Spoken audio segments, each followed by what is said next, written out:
Arrivés à Toronto en Ontario, nous sommes en route pour la visite des chutes du Niagara.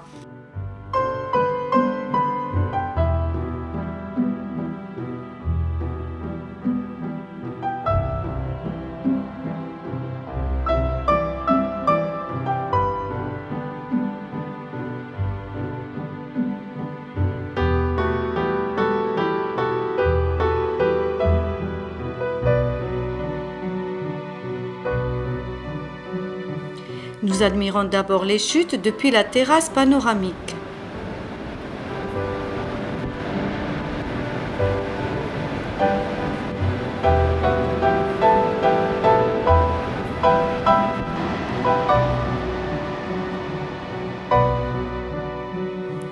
Nous embarquons sur le Med of the Mist pour aller au pied des chutes, bien protégés dans les imperméables fournis aux passagers. La croisière est brumeuse, mais le spectacle est grandiose. Le site comprend deux chutes, les chutes américaines et les chutes canadiennes, appelées Horse Show. Les chutes canadiennes sont les plus impressionnantes par leur dimension. 670 mètres de large, 54 mètres de haut, avec un débit de 200 000 litres par minute. Les chutes américaines sont de moitié moins larges.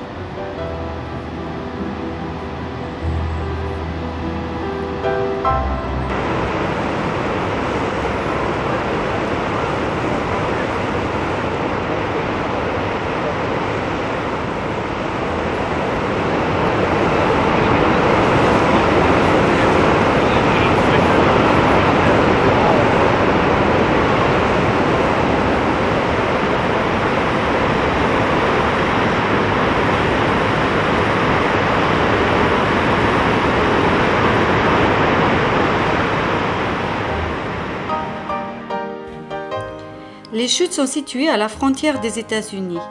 Un pont frontière enjambe la rivière Niagara. L'horloge florale d'un diamètre de 12 mètres a des aiguilles en forme de béquille. Nous arrivons à Niagara-sur-le-Lac. C'est une petite ville très touristique qui a gardé le charme d'une petite cité du XIXe siècle, avec ses demeures bien entretenues et joliment fleuries.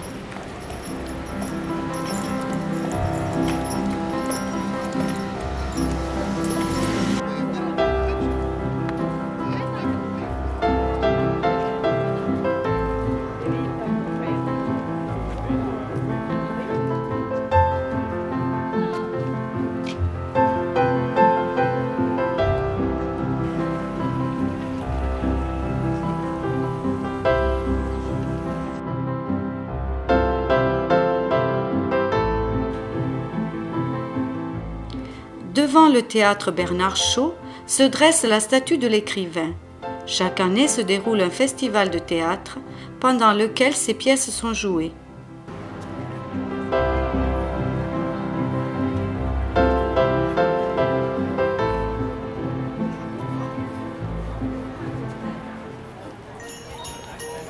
Dans la boutique de Noël, on peut acheter boules et guirlandes et autres décorations tout au long de l'année. Nous voici à Toronto, dominé par la tour CN de 544 mètres de haut. Le port situé sur le lac Ontario est important. Toronto, capitale de l'Ontario, est une ville très industrialisée de 4,5 millions d'habitants.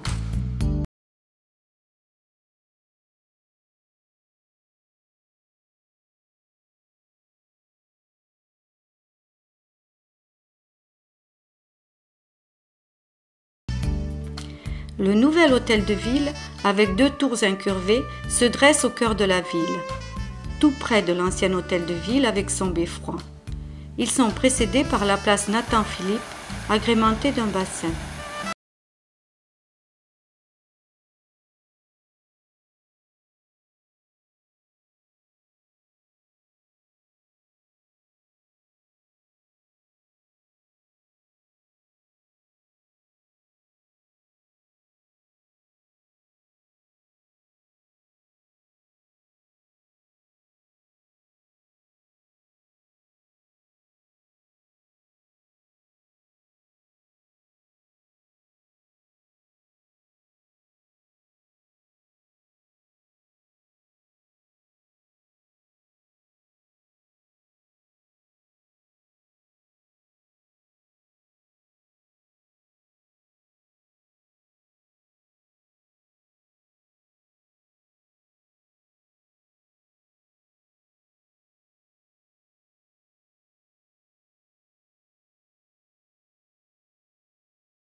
Toronto est une ville très cosmopolite.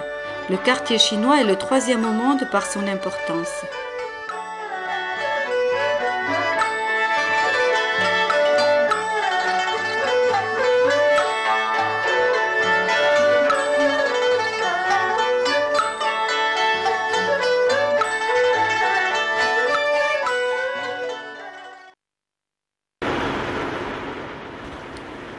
En route vers Kingston, nous faisons un arrêt pour photographier les camions américains.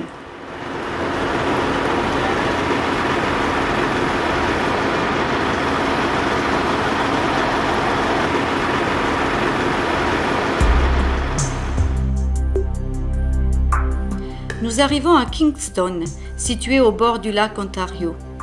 Cette charmante petite ville fut capitale des Provinces-Unies du Canada de 1841 à 1844. Elle est reliée à Ottawa par le canal Rideau. Le vieux fort Henry et les tours rondes devaient protéger la ville et le canal Rideau d'éventuelles attaques américaines.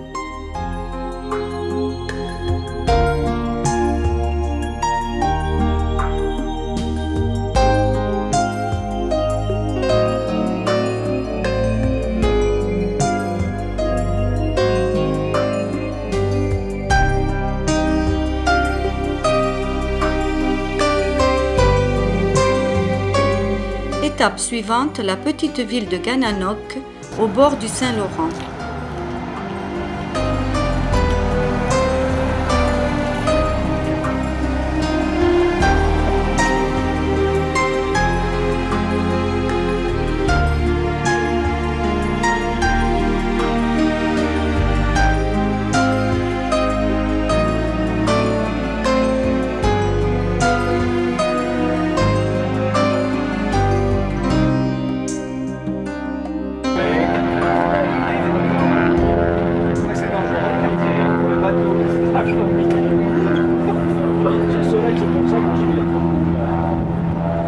Nous embarquons à Gananoque pour une croisière de 2 heures dans la région des Mille-Îles, près de la frontière américaine.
La légende iroquoise raconte que les esprits du bien et du mal combattirent dans la région des Mille-Îles et que des énormes blocs de pierre furent lancés de part et d'autre du fleuve dans un bruit de tonnerre. De riches forêts d'érables argentés et de bouleaux surgirent sur les îles de granit dispersées sur le fleuve, témoignage de la victoire de l'esprit du bien.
En soirée, nous arrivons au Parlement d'Ottawa, juste pour le final d'un son et lumière.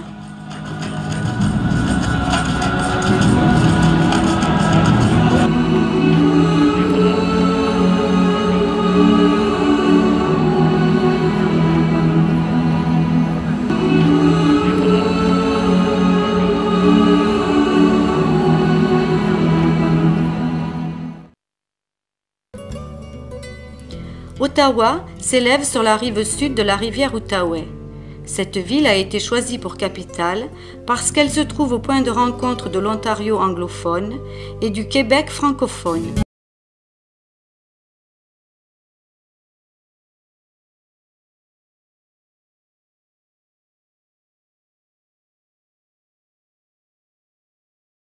Le Musée canadien des civilisations, inauguré en 1989, met en valeur sur 3000 m² l'héritage culturel du pays et de ses premiers occupants. L'exposition consacrée aux différents peuples amérindiens illustre la richesse artistique de ces peuples, inspirés par leur mode de vie et leurs croyances. Les totems et les masques sont sculptés dans du bois et peints de couleurs vives.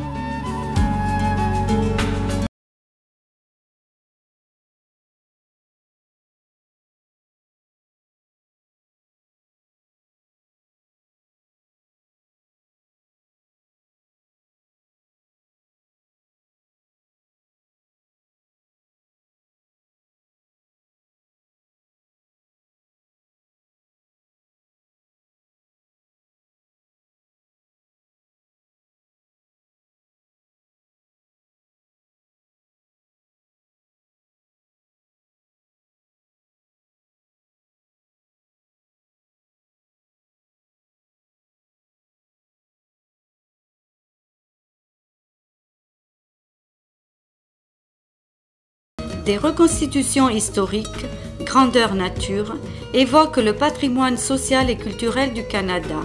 Elles représentent des scènes de la vie rurale, les métiers de la pêche, le travail de la fourrure, la vie des trappeurs, la vie citadine avec des décors de villes et de magasins du début du XXe siècle.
Relève de la garde devant le palais du gouverneur, représentant de la reine d'Angleterre.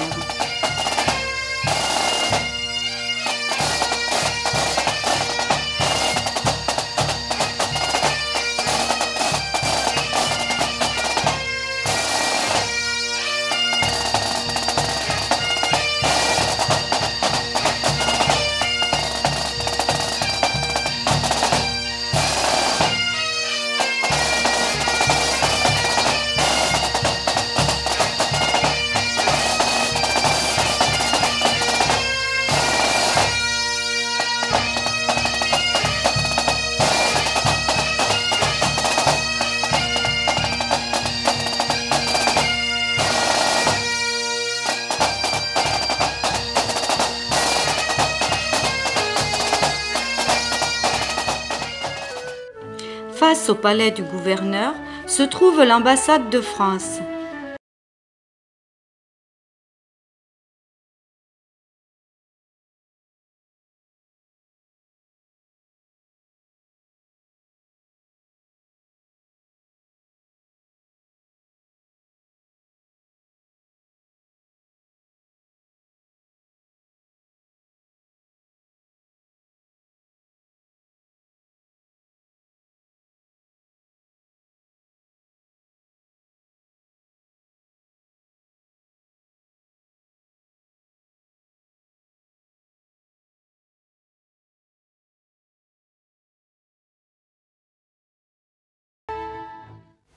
Nous passons une soirée dans une famille canadienne avec animation à la salle communale.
Notre hôtesse Gisèle habite près d'un lac que nous sommes allés voir au petit matin.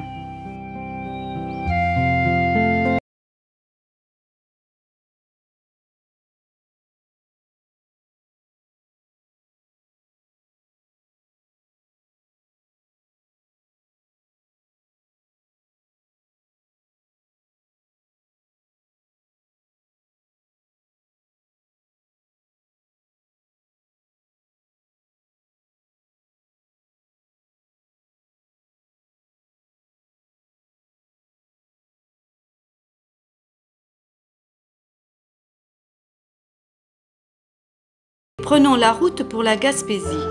Nous faisons une étape à Matane, au bord du Saint-Laurent, où nous mangeons de bonnes crevettes, spécialité de la région.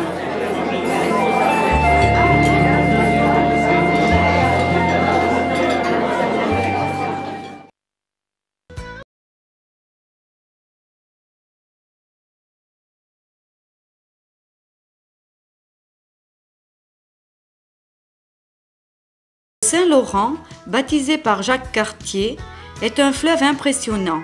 Sa voie navigable, ouverte en 1959, mesure 3800 km pour 8 mètres de profondeur et comprend 16 écluses. Des cargos de 220 mètres de long et 23 mètres de large empruntent cette voie maritime.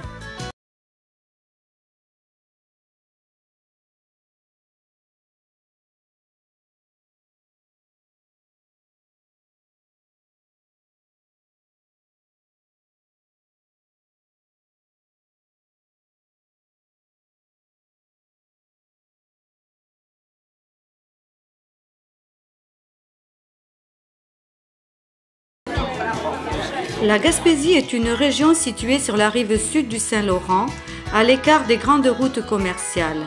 Elle n'est pas très peuplée. Dans les villages, les maisons se caractérisent par des couleurs vives. Les Gaspésiens vivent essentiellement de l'agriculture.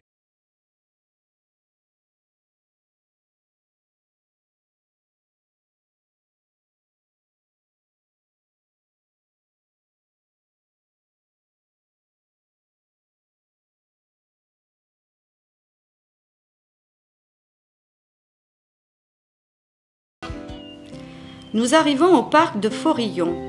Depuis le centre d'interprétation, nous empruntons un chemin qui mène à un belvédère d'observation. Ce parc, de 244 km² est situé dans le golfe du Saint-Laurent, à l'extrémité est de la péninsule gaspésienne.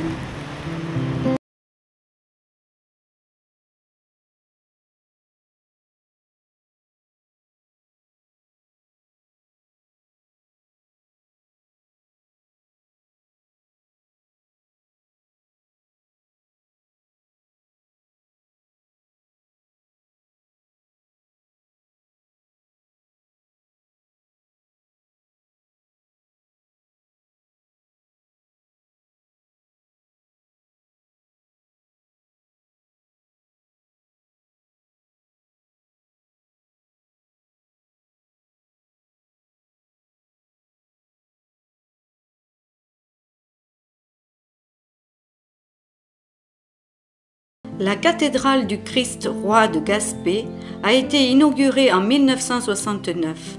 Elle est entièrement bâtie en bois de cèdre pour s'harmoniser avec le site.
Nous naviguons au large du rocher de Percé, qui fait 438 mètres de long, 88 mètres de haut.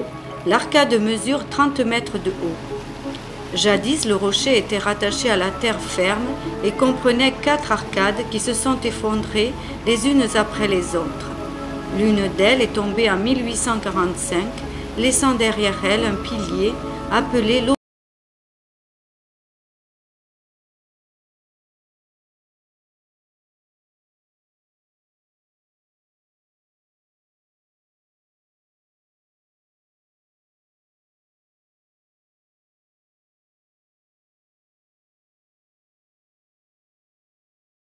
Observer les colonies d'oiseaux. L'île, classée réserve naturelle, abrite 200 000 oiseaux, dont 60 000.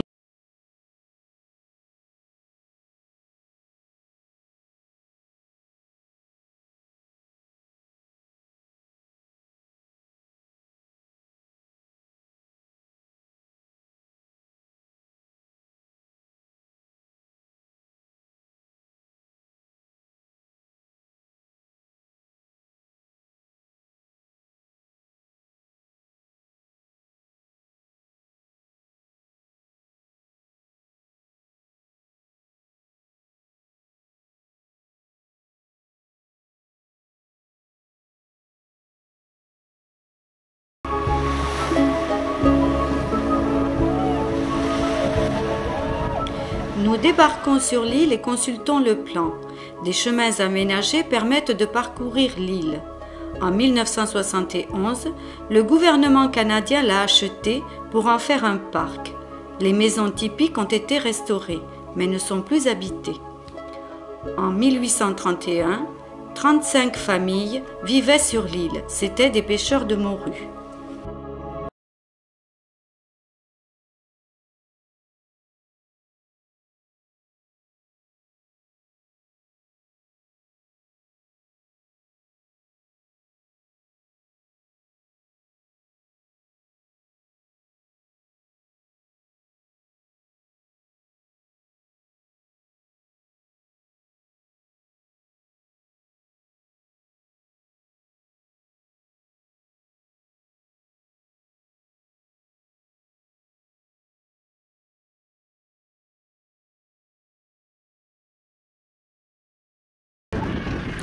Nous arrivons sur la falaise où niche et se reproduit la plus grande colonie au monde de fous de bassin. Ils construisent un nid grossier d'algues et de débris végétaux. Ils déposent en mai un seul œuf blanchâtre qu'ils couvent entre les palmures de leurs pattes pendant environ 42 jours. Ils vivent en couple et se relaient pour aller pêcher en plongeant dans la mer en plein vol d'une hauteur de plusieurs dizaines de mètres.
En route pour Carleton, ville située dans la baie des Chaleurs. Cette baie, découverte par Jacques Cartier en 1534, a un climat tempéré. Ses longues plages de sable sont désertes.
Dans le port de Carleton, les pêcheurs se sont alignés pour taquiner le poisson. Le Canada est le paradis des pêcheurs, tant les lieux de pêche sont nombreux et le poisson abondant.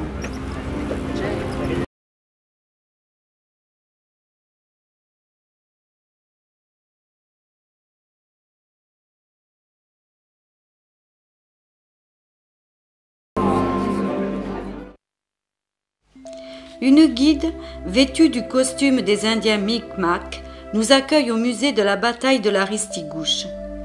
À l'embouchure de la rivière Ristigouche, les Français et les Anglais s'affrontèrent en juillet 1760.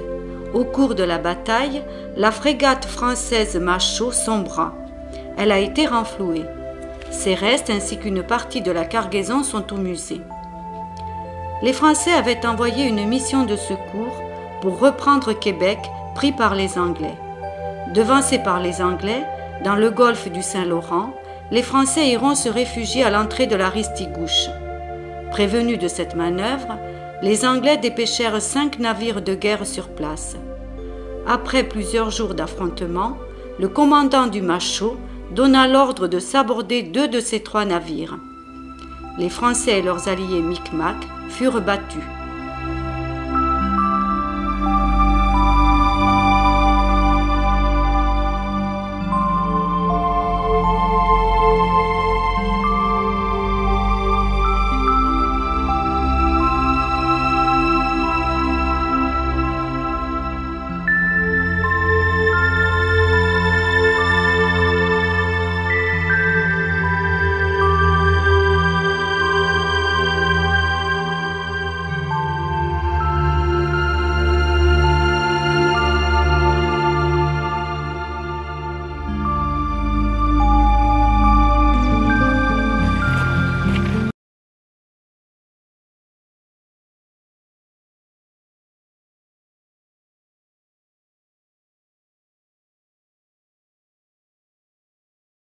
Elsie Rayford.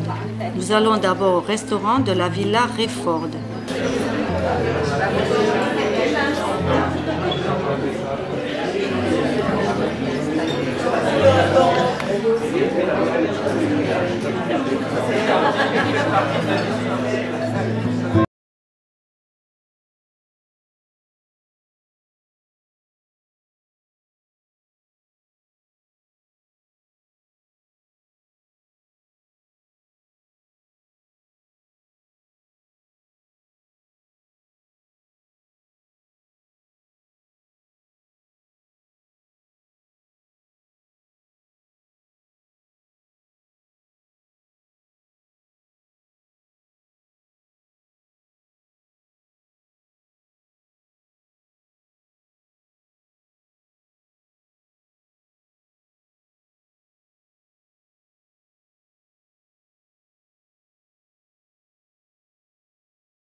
Rimouski est une ville industrielle. Son nom, d'origine micmac, signifie terre de l'orignal.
Nous faisons une promenade sur un sentier dans la forêt en bordure du lac. Nous découvrons des bouleaux blancs dont l'écorce se détache facilement. Une cabane en bois aménagée en sauna comme autrefois. Dans cette forêt, la végétation est de type arctique alpin.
Embarquement à Rimouski pour une croisière aux baleines.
Au milieu du Saint-Laurent, au large de Tadoussac, on peut observer des rorquals, des baleines bleues et des baleines à bosse. Ces mammifères marins viennent de juillet à octobre se nourrir à cet endroit. Ils y trouvent du krill, constitué de petits crustacés et de plancton en quantité. Les baleines peuvent plonger pendant une demi-heure. Lorsqu'elles remontent à la surface, elles expirent de l'air saturé de vapeur d'eau.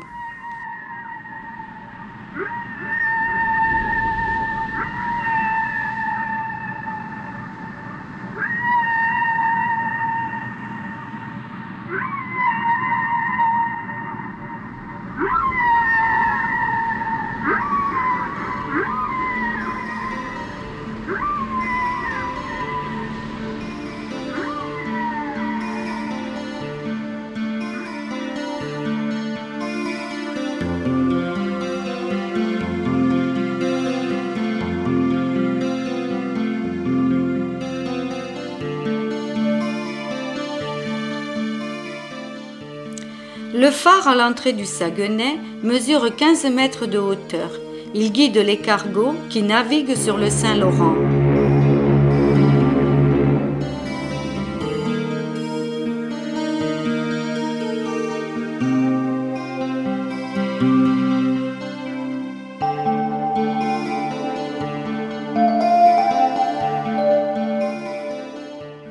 Nous accostons à Tadoussac, ville située à l'embouchure du Saguenay, sur la rive nord du Saint-Laurent. L'hôtel Tadoussac a servi de décor pour le film Hôtel New Hampshire.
Une très agréable promenade a été aménagée au bord du Saint-Laurent et du fjord du Saguenay. Le fjord provient d'une vallée glaciaire creusée profondément et qui a été ensuite envahie par la mer. Il s'étend de Tadoussac au lac Saint-Jean sur 155 km. Sa profondeur moyenne est de 240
À l'hôtel Belvédère, situé à Saint-Siméon, nous prenons un apéritif au bord de la piscine.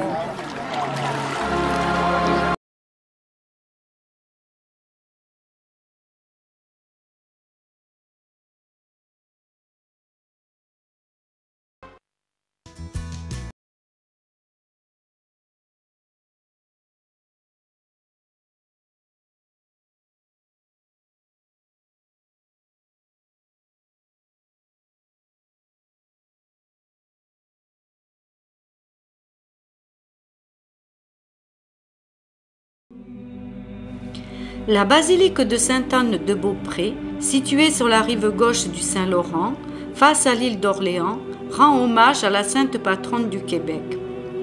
Au XVIIe siècle, des marins français, pris dans une tempête, auraient abordé sains et saufs sur le rivage de Beaupré, après avoir imploré Sainte Anne, mère de Marie, de les épargner. Pour la remercier, ils élevèrent une petite chapelle en bois. Pendant la construction, un ouvrier fut guéri de ses rhumatismes. D'autres miracles suivirent, et Sainte-Anne devint bientôt un important lieu de pèlerinage. La chapelle a été remplacée par une église en pierre. La basilique actuelle date de 1934. Cette basilique d'inspiration médiévale représente un plan en forme de croix de 98 mètres de long sur 60 mètres de large et 90 mètres de haut.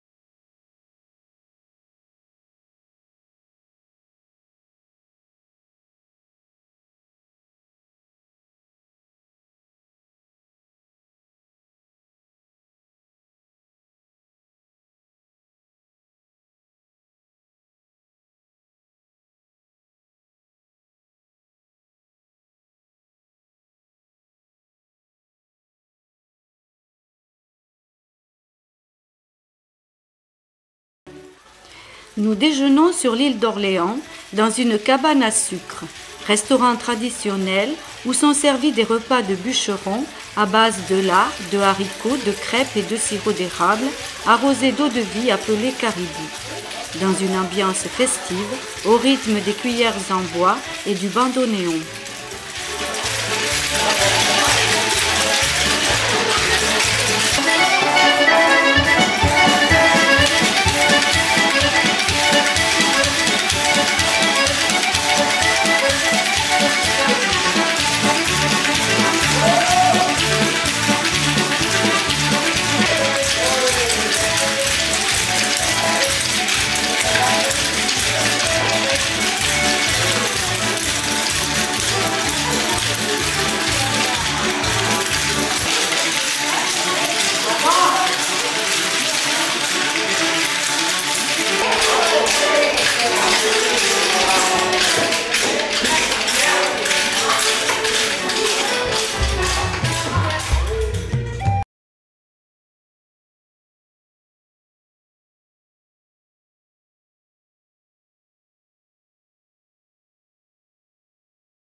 La chute Montmorency a 83 mètres de haut, soit 30 mètres de plus que les chutes du Niagara.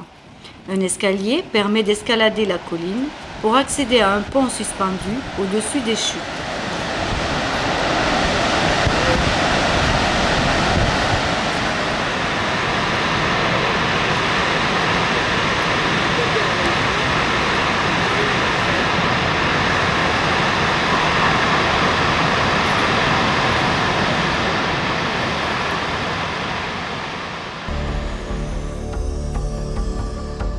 Le village huron, reconstitué comme autrefois, montre les coutumes de ce peuple.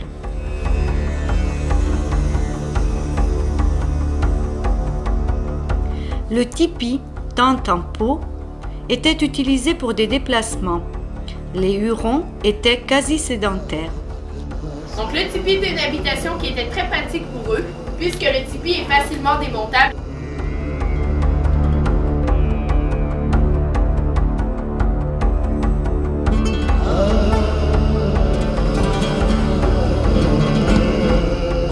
La maison longue servait d'habitation à plusieurs familles, qui logeaient sur les côtés et cuisinaient sur des feux placés au centre de l'édifice.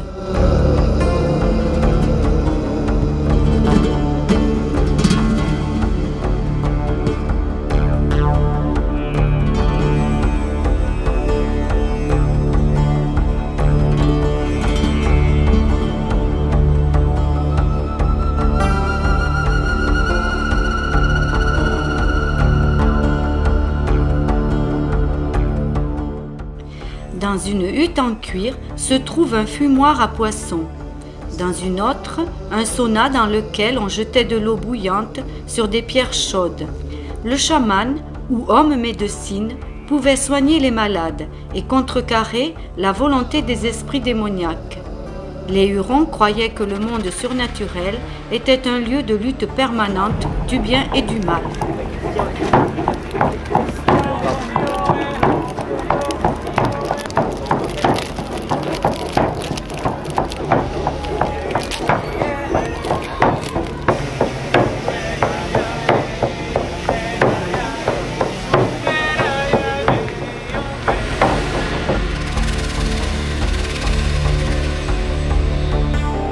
Nous voici à Québec pour un repas en musique dans un restaurant d'inspiration parisienne, le Gavroche.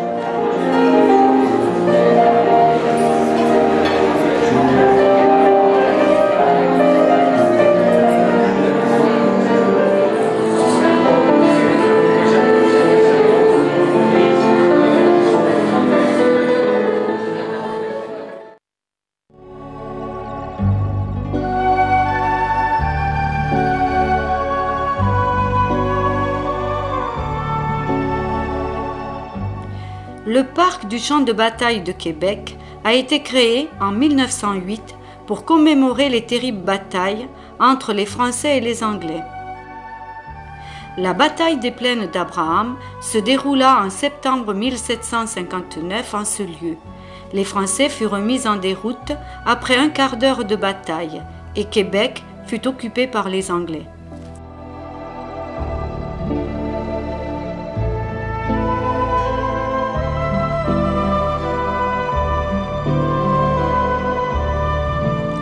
Le Parlement de Québec domine la vieille ville. Il a été construit vers 1880 dans le style du Second Empire. Sur la façade, les statues en bronze représentent les figures de l'histoire canadienne.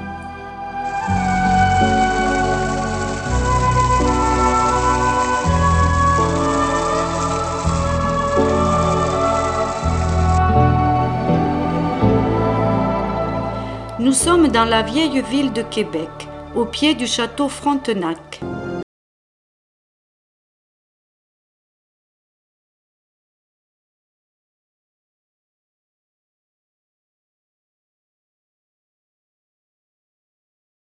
La place royale, appelée ainsi depuis 1686, est pavée et entourée de maisons de style malouin.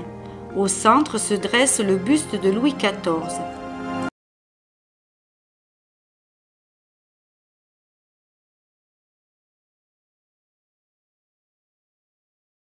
L'église Notre-Dame des Victoires a été construite en pierre entre 1688 et 1723 sur le site qu'occupait autrefois la forteresse en bois de Samuel de Champlain.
Promenade dans les rues piétonnes de la ville basse, lieu historique de Québec.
Québec en langue algonquin signifie « là où le fleuve se resserre », car c'est ici que le Saint-Laurent est le plus étroit, environ 1 km de large.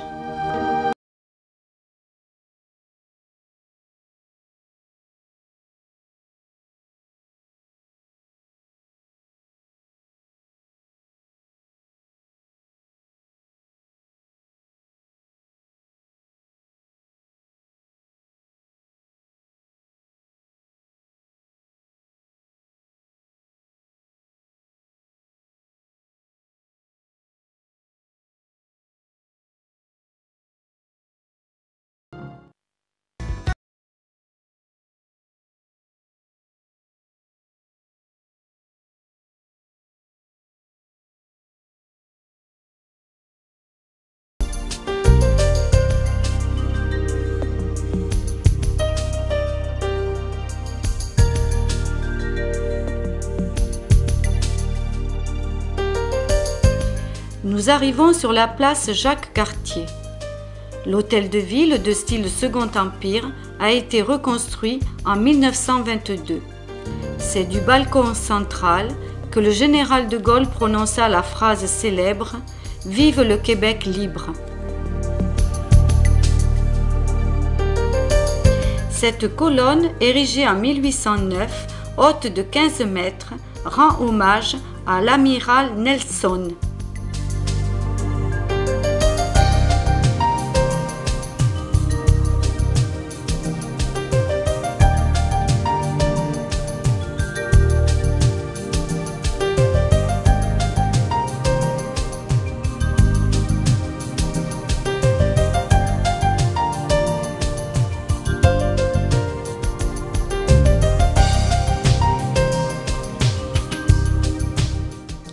L'université McGill est la plus ancienne du Canada, ouverte en 1829 grâce à la générosité et aux dernières volontés de James McGill, négociant en fourrure. Elle accueille 30 000 étudiants.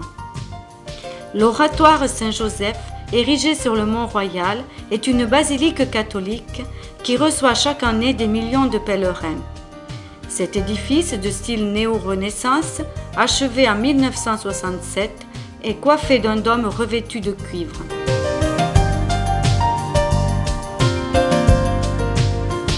Sur le flanc ouest du Mont-Royal se trouve le quartier résidentiel de Westmount, fief de la bourgeoisie anglophone.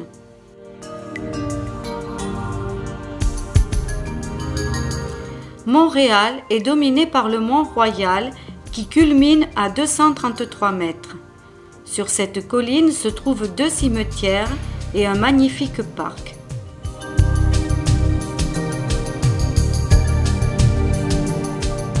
Montréal est une ville d'1 million d'habitants où les 2 cultures anglaises et françaises cohabitent. Elle est située sur une île de 50 km sur 17 km, au confluent du Saint-Laurent et de la rivière Outaouais. Cette ville, fondée par Maisonneuve, avait été baptisée Ville-Marie. Elle s'est développée au XVIIe siècle grâce au commerce des fourrures.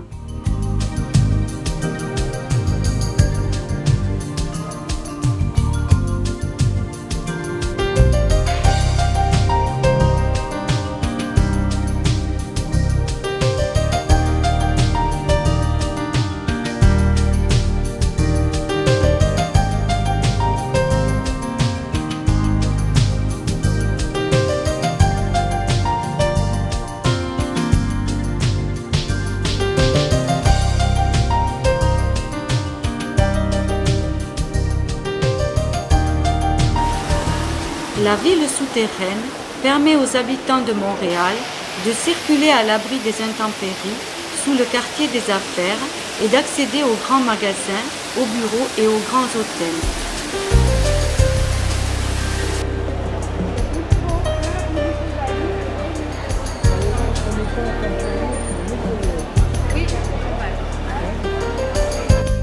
La ville est dotée d'un métro sur pneumatique entièrement souterrain.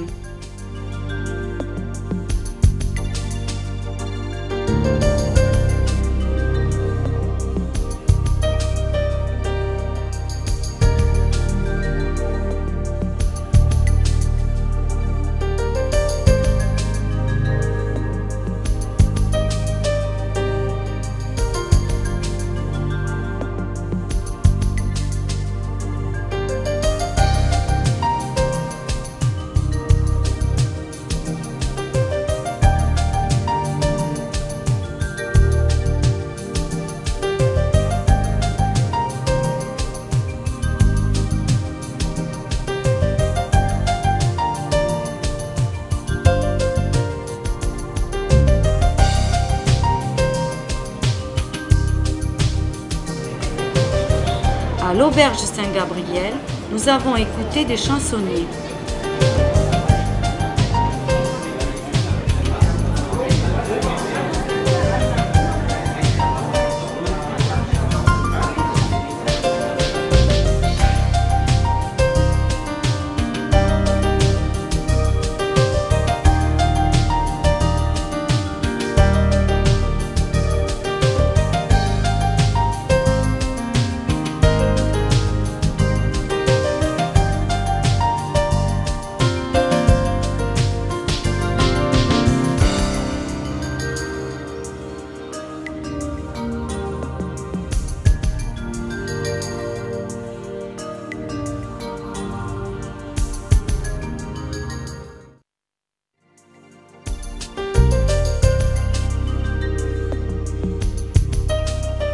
Dans la rue Sainte-Catherine, très commerçante, la cathédrale anglicane Christ Church est coincée entre les grands immeubles.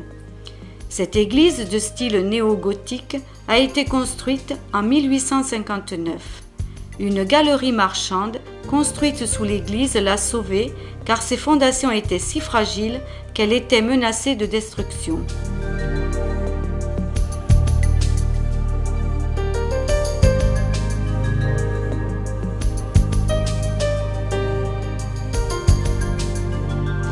Sur la place d'Armes, face à la basilique, se dresse la statue de Paul de Chaumeday, sieur de Maisonneuve, fondateur de la ville de Montréal. Les tours jumelles de la basilique Notre-Dame s'élèvent à 69 mètres. Cette église de style gothique, construite de 1824 à 1829, est réalisée en pierre de taille. L'intérieur surprend par la beauté et la richesse de ses décors en pin, finement sculptés et dorés. L'église comprend une nef de 68 mètres de long sur 21 mètres de large pour 25 mètres de haut et des bas-côtés surmontés de 2 étages de galeries. Elle peut contenir 3500 personnes.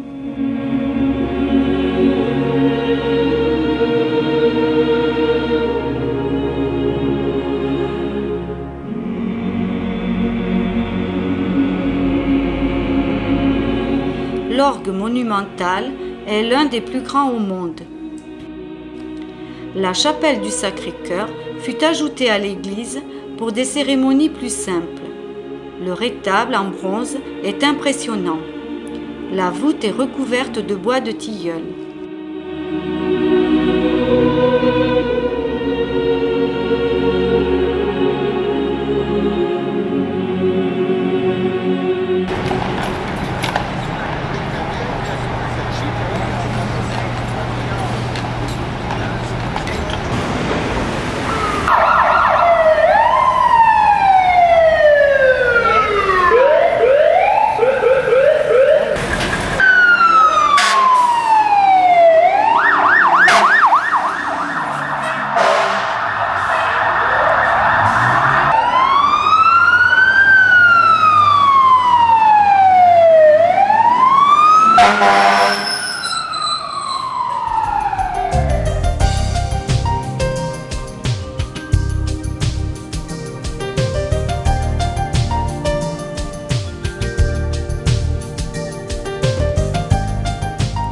Le pont Jacques-Cartier enjambe le Saint-Laurent.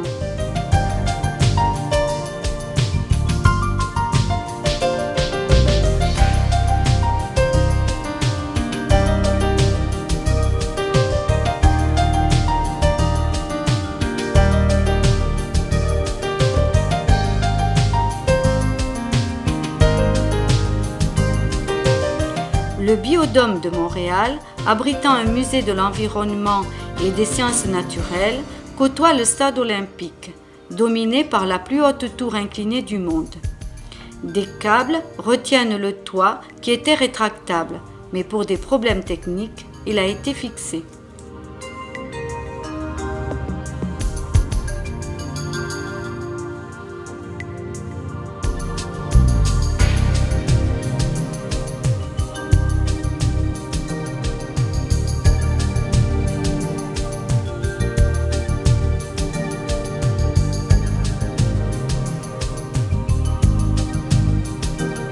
Monseigneur Bourget, évêque de Montréal, décida de construire la basilique-cathédrale Marie Reine du Monde, sur le modèle de la basilique Saint-Pierre de Rome, mais avec des dimensions 3 fois plus petites pour des raisons financières.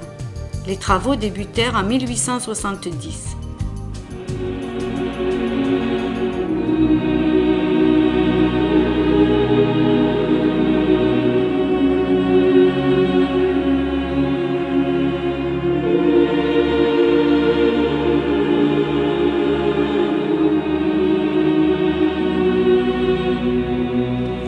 Le baldaquin qui domine la nef a été coulé dans du cuivre et recouvert de feuilles d'or. Une chapelle mortuaire contient les tombes de plusieurs évêques, dont celle de Monseigneur Bourget.